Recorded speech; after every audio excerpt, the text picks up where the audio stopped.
এই সৃষ্টির গভীরে লুকিয়ে আছে এক অজানা রহস্য।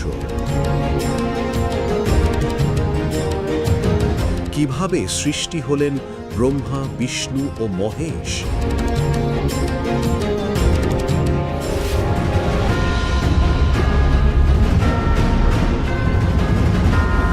আর কিভাবে ঘটল তাদের বিবাহ?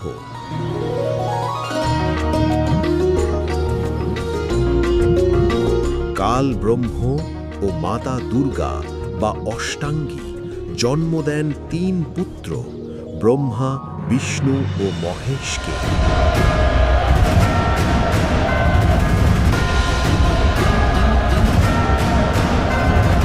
কিন্তু জ্যোতি নিরঞ্জনের আদেশে তাদের রাখা হয় অচেতন অবস্থায় যতক্ষণ না তারা যৌবনে পৌঁছায়।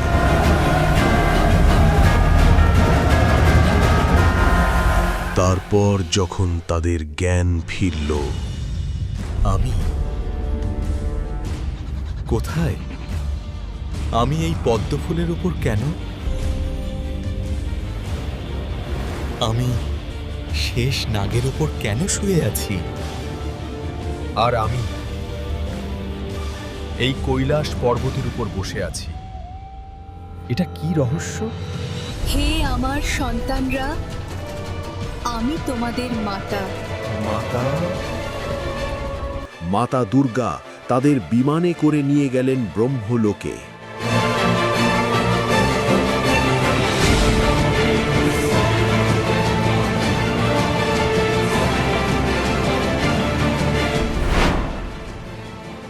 আমার মতো আরেকজন ব্রহ্মা সাবিত্রীকে নিয়ে সিংহাসনে, আমার মতো আরেক বিষ্ণু লক্ষ্মী সহ সিংহাসনে বসে আছেন, আরেক শিব পার্বতীর সাথে।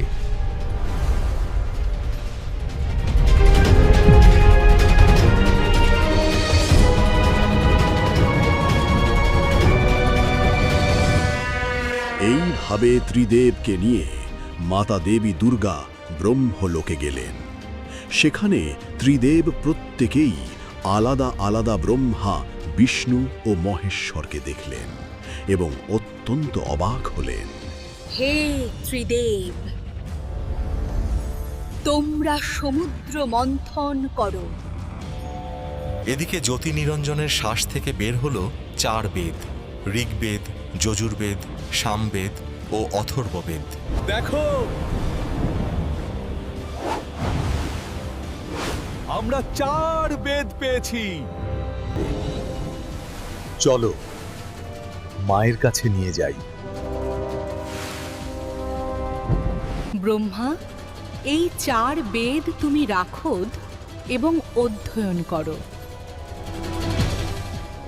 এরপর আবার শুরু হলো সমুদ্র মন্থন, কিন্তু এবার মাতা দুর্গা নিজেই 3 কন্যার রূপ ধারণ করে সমুদ্রে লুকিয়ে গেলেন। শিব, দেখো 3 জন অপূর্ব সুন্দরী কন্যা, এরা কারা? এরা তোমাদের জন্যই। ব্রহ্মা, তোমার জন্য সাবিত্রী। বিষ্ণু, তোমার জন্য লক্ষ্মী। শিব, তোমার জন্য পার্বতী।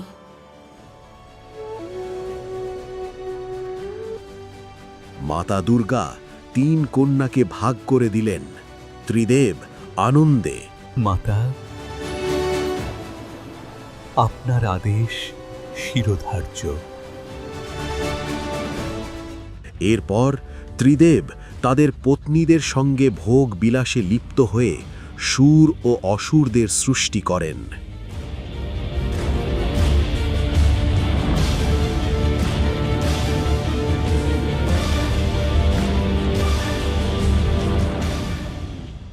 কিন্তু এই কাহিনীর পেছনে লুকিয়ে আছে আরও গভীর সত্য, যা জানার জন্য দরকার এক সত্য গুরুর জ্ঞান।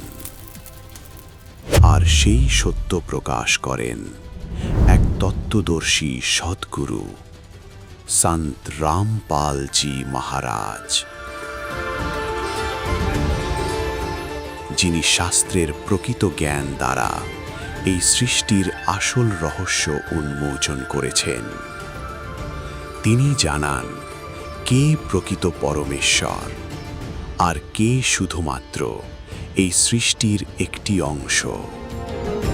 তাই এই ভিডিওটি সম্পূর্ণ দেখুন শেষ পর্যন্ত, কারণ শেষেই প্রকাশ পাবে সেই চূড়ান্ত সত্য যা আপনার জীবনকে সম্পূর্ণ বদলে দিতে পারে। আর পরমাত্মা বলছেন যে না, এই 3 নয়, এই 5 জন মিলে আপনাকে বেঁধে রেখেছে। আর আমরা এই 5 জন মিলে জীবকে যুগ যুগ ধরে আটকে রাখি, আমি এসে মুক্ত করি। এখন দেখুন, তাকে প্রকৃতি সর্বেশ্বরী ত্রিদেব জননী হয়ে 3 দেবতার জন্মদাত্রী, তাদের মাতা নিত্যা এবং মূল কারণ বলা হয়। সদাশিব দ্বারা প্রকট করা সেই শক্তির 8টি বাহু আছে। হয়ে গেল না স্পষ্ট? 8টি বাহু আছে। এটা দেখুন, 8টির পরিবর্তে এই সেই দুর্গা। এতে ইনি অনেকগুলি দেখিয়েছেন, ঘরের কথা যতই দেখান, কিন্তু তার মাত্র 8টি আছে। তিনি কখনো জানতেন না যে 20 মুখ দেখানো হোক, 50 দেখানো হোক, তিনি অষ্টাঙ্গী, সবাই জানে এই কথাটা, তার 8টি বাহু আছে। এখন দেখুন, সেই শক্তির 8টি বাহু আছে। বিভিন্ন ধরনের অলংকার তার শরীরের অঙ্গ প্রত্যঙ্গের সৌন্দর্য বৃদ্ধি করে। সেই দেবী বিভিন্ন ধরনের গতির দ্বারা সম্পন্ন এবং বহু ধরনের অস্ত্র ধারণ করেন। একা হওয়া সত্ত্বেও তিনি মায়ার সংযোগে 7 এবং বহু হয়ে যান। সেই সদাশিব, তাকে পরম পুরুষ, ঈশ্বর, শিব, শম্ভু এবং মহেশ্বর বলা হয়। এই দেখুন, এখানে আরো দেখুন। এখন আমরা 101 পৃষ্ঠায় রুদ্র সংহিতায়। এখন এই শিব সদাশিব এই কালের মহিমা শোনাচ্ছি। তার সমস্ত অঙ্গ প্রত্যঙ্গে ছাই লেপে রাখেন সেই কালরূপী ব্রহ্ম হয়ে। এটা হয়ে গিয়েছে না স্পষ্ট? একে কালরূপী ব্রহ্ম বলুন, সদাশিব বলুন, ব্রহ্মা বিষ্ণু মহেশের পিতা বলুন, দুর্গার স্বামী বলুন। সেই কালরূপী ব্রহ্ম একই সময় শক্তির সাথে আছেন, নাথ নন। এটা একটা ভুল মিসপ্রিন্ট। শিবলোক নামের একটা অক্ষেত্র का निर्माण किया, उस उत्तम ক্ষেত্রকেই কাশী বলা হয়। এরপর দেখুন, তিনি প্রিয়া এবং যিনি সকলের ঊর্ধ্বে বিরাজমান, সেই প্রিয়া এবং প্রিয়তম শক্তি ও শিব অর্থাৎ দুর্গা এবং এই কাল, যিনি পরমানন্দ স্বরূপ, তার সেই মনোরম অক্ষেত্রে নিত্য বসবাস করেন। কাশীপুরী পরমানন্দ স্বরূপিনী মুনে শিব ও শিবানী অর্থাৎ কাল ও দুর্গা প্রলয়ের সময়ও সেই অক্ষেত্রে তাদের সান্নিধ্য থেকে মুক্ত করেননি। দেবর্ষিকে ব্রহ্মাজি বলছেন, এক সময় সেই আনন্দবনে রমণ করতে করতে শিবা ও শিবের মনে এই ইচ্ছা জাগলো যে অন্য এক পুরুষের সৃষ্টি করা উচিত। তখন তারা সন্তান উৎপত্তির চিন্তা করলেন এবং পরে সন্তান উৎপাদন কর্ম করলেন। সেখানে 2 পুত্র জন্ম নিল, যারা হলেন ব্রহ্মা এবং বিষ্ণু। দেখো, যার ওপরে এই সৃষ্টিকর্মের মহান ভার রেখে আমরা দুজন কেবল কাশীতে থেকে ইচ্ছা মতো বিচরণ করব এবং নির্বাণ লাভ করব, এই রূপ সিদ্ধান্ত করে শক্তিসহ সর্বব্যাপী পরমেশ্বর শিব তার বাম দিকের 10ম অঙ্গের উপর অমৃত রস মালিশ করলেন। তখন সেখান থেকে এক পুরুষ প্রকট হলো। এখন দেখুন, এনাদের বুদ্ধি দেখুন ব্রহ্মার। এখন শক্তি আর শিব, সেই দুর্গার কি দরকার ছিল? নিজের সাথে সমস্যা হলে এনারা বাজে কথাও বলতে থাকেন। এই দেখুন, এখন কি সেখান থেকে এক পুরুষ প্রকট হলো, তার নাম কোথায় দেখুন। শিব বললেন, বৎস বাবা, ব্যাপক হওয়ার কারণে তোমার বিষ্ণু নাম বিখ্যাত হলো। এখন এখানে 6ষ্ঠ অধ্যায় শেষ হলো। এবার 7ম অধ্যায়ে ব্রহ্মাজি দেবর্ষিকে বলছেন, যেমন বিষ্ণুর উৎপত্তি করলেন দুর্গা ও কাল মিলিত হয়ে, তেমনি কল্যাণকারী পরমেশ্বর শ্যাম সদাশিব সেই কালরূপী ব্রহ্ম পূর্বের মতোই প্রচেষ্টা করে আমাকে তার ডান দিকের অঙ্গ থেকে জন্ম দিলেন হয়ে। এখন পুণ্যাত্মাগণ, এখন এখানে তো ব্রহ্মা ও বিষ্ণুর উৎপত্তির কথা তো বলে দিয়েছেন, কিন্তু এখানে বিভ্রান্ত হয়ে গিয়েছেন এই শিব পুরাণের অনুবাদক। তিনি সব গুলিয়ে ফেলেছেন।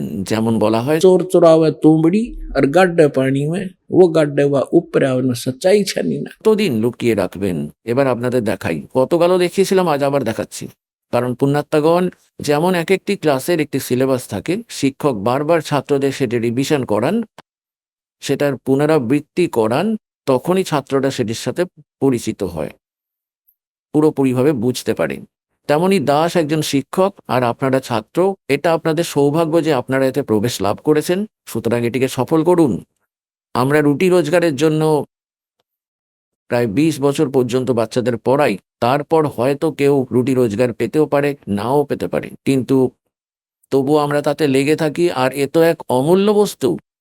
এই ভক্তি আর আর এই এই এই কামাই তো ব্যর্থ হতেই পারে না। তাই আপনারা এতে বিশেষ আগ্রহ নিন। এখন দেখুন, এটাই শিব পুরাণ। এতে বিদ্যেশ্বর সংহিতা আছে, তারই সামান্য একটু আভাস দেব, বেশি সময় নেব না। এক সময় ব্রহ্মা আর বিষ্ণুর মধ্যে ঝগড়া যুদ্ধ হলো। ব্রহ্মা বলল, আমি তোমার পিতা। বিষ্ণু বলল, আমি তোমার পিতা। এই কথার উপর তাদের মধ্যে ঝগড়া শুরু হলো। দীর্ঘ কাহিনী। তখন কাল ভাবলো এরা তো মরে যাবে, তখন তাদের মাঝখানে এক লিঙ্গ দাঁড় করিয়ে দিল, সাদা আলোকোজ্জ্বল একটা স্তম্ভ, অত্যন্ত দীর্ঘ এবং প্রশস্ত। তখন তারা যুদ্ধ ভুলে গেল এবং তারা দুজনে মিলে প্রান্ত খুঁজতে লাগলো। দীর্ঘ কাহিনী, পরে বলবো। এমনি এসে গেল, সদাশিব নিজের পুত্র রূপে আবির্ভূত হলেন। তিনি প্রতিজ্ঞা করে রেখেছেন, আমি আমার আসল রূপে কখনো কারোর সামনে আসবো না। তাই তিনি কারো কাছে বিষ্ণুর রূপে দর্শন দেন, কারো কাছে শিব রূপে, কারো কাছে ব্রহ্মা রূপে। তো সেখানে তিনি শিবরূপ ধারণ করে এসে গেলেন। এখন দেখুন, এটা বিদ্যেশ্বর সংহিতা, আর এটা হলো সংক্ষিপ্ত শিবপুরাণ, 24তম পৃষ্ঠা। এখানে এই দুজনের লড়াই ঝগড়া চলছিল, মাঝখানে তিনি এক স্তম্ভ দাঁড় করিয়ে দিলেন। এখন এখানে আসি। ব্রহ্মা ও বিষ্ণু তাকে জিজ্ঞেস করলেন, এই জ্যোতি নিরঞ্জন কাল থেকে, সদাশিব থেকে সৃষ্টির মূল 5 তত্ত্বের লক্ষণ কি? তো আমাদের দুজনকে বলুন। তখন ভগবান শিব বললেন, এই কালরূপী ব্রহ্ম বললেন, আমার কর্ম সম্বন্ধে জানা অত্যন্ত গভীর, তথাপি আমি কৃপাপূর্বক তোমাদের সেই বিষয়ে বলছি। সামনে এগোবো। আমরা এখন রয়েছি 26তম পৃষ্ঠায়। ইনি বলছেন, হে পুত্রগণ, এখন স্পষ্ট হয়ে গেল যে এনাদের পিতা ব্রহ্মা, বিষ্ণু, মহেশেরও একজন পিতা আছেন। তো পুত্রগণ, তোমরা দুজন ব্রহ্মা ও বিষ্ণু তপস্যা করে আমার পরমেশ্বরের সন্তুষ্টি অর্জন করেছিলে এবং আমার কাছ থেকে সৃষ্টি ও স্থিতি নামক 2টি কর্তব্য লাভ করেছিলে। এই দুটোই তোমাদের অত্যন্ত প্রিয়। ঠিক তেমনি আমার বিভূতি স্বরূপ, আমারই সদৃশ্য রুদ্র এবং মহেশ্বর আমার কাছ থেকে আরও 2টি উত্তম কর্তব্য, সংহার ও তিরোভাব, আমার কাছ থেকে প্রাপ্ত করেছে। এই পঞ্চম জনকে, এই 4 জন তো হলো ব্রহ্মা, বিষ্ণু, মহেশ্বর ও রুদ্র। এই মহেশ্বরেরই আরেকটি রূপ রুদ্র। আর এই 11 রুদ্রের নিয়ন্ত্রক হলো সে আলাদা, আর এই ব্রহ্মা, বিষ্ণু, মহেশ এরা আলাদা। তাহলেই পঞ্চম যার কথা বলা হচ্ছে সে হলো কাল, দুর্গার পতি। এখন আমাদের এখান থেকে এতটাই নেওয়ার ছিল। এখন আপনাকে যা দাস দেখিয়েছিল, এটা আগে দাস পরমাত্মার দ্বারা বর্ণিত সৃষ্টি রচনাতে শুনিয়েছিল, আর এখন সেই বর্ণনা সদ্গ্রন্থগুলোতে প্রমাণিত হচ্ছে। তাহলে এ থেকে প্রমাণিত হলো যে কে সে, कौन ब्रह्मा का पिता है और कौन विष्णु की माँ, शंकर का दादा कौन है हमको देव बता। তো এই কাহিনী থেকে আপনাদের কাছে নিজে থেকেই প্রমাণ হয়ে যাবে যে ব্রহ্মা, বিষ্ণু, মহেশের পিতা কে এবং শঙ্করের দাদা কে। এনাদের দাদা হলেন কবিরজি, সেই সত্যপুরুষ যিনি এনাদের পিতা জ্যোতি নিরঞ্জনকে জন্ম দিয়েছিলেন, এবং সেই জ্যোতি নিরঞ্জন কাল থেকেই ব্রহ্মা, বিষ্ণু, মহেশের জন্ম হয়েছিল। তাই এনাদের দাদাকে কবির সত্য পুরুষ, সেই পরমেশ্বর। আজ এই দাস যে সৎসঙ্গ শুরু করতে চেয়েছিলেন, বলতে চেয়েছিলেন, এটা তার ভূমিকা তৈরি হলো এখনো অবধি। এখন কি ঘটলো? এই 3 দেবতার বিবাহ দুর্গা করে দিলেন। দুর্গা নিজেরই 3 রূপ, সাবিত্রী, লক্ষ্মী ও পার্বতী। সেগুলোকে সমুদ্রে লুকিয়ে রাখলেন। বচন শক্তি দিয়ে 3 কন্যাকে যুবতী করে তুললেন এবং যখন তারা যুবক হলো এদের কোমা থেকে জাগিয়ে দিলেন। এরপর এই 3 কন্যার সঙ্গে বিবাহ দিলেন। এদের থেকেই কালের পুরো সমগ্র সৃষ্টি এগিয়ে চলল।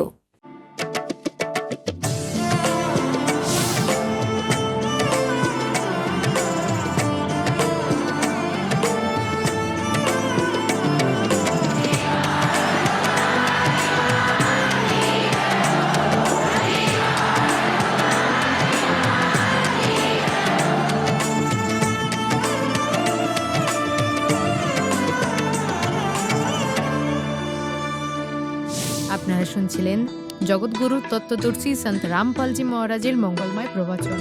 অধিক তথ্য জানার জন্য ভিজিট করুন আমাদের ওয়েবসাইট www.jagatgururampalji.org। সন্ত রামপালজি মহারাজের শুভাশীর্বাদে সম্পূর্ণ বিশ্বে 500-এরও অধিক নাম দীক্ষা কেন্দ্র আছে, যেখানে সন্ত রামপালজি মহারাজের দ্বারা অনলাইনে সম্পূর্ণ বিনামূল্যে নাম দীক্ষা দেওয়া হচ্ছে। আপনার নিকটবর্তী নাম দীক্ষা কেন্দ্রের ঠিকানা জানার জন্য যোগাযোগ করুন 918882914911।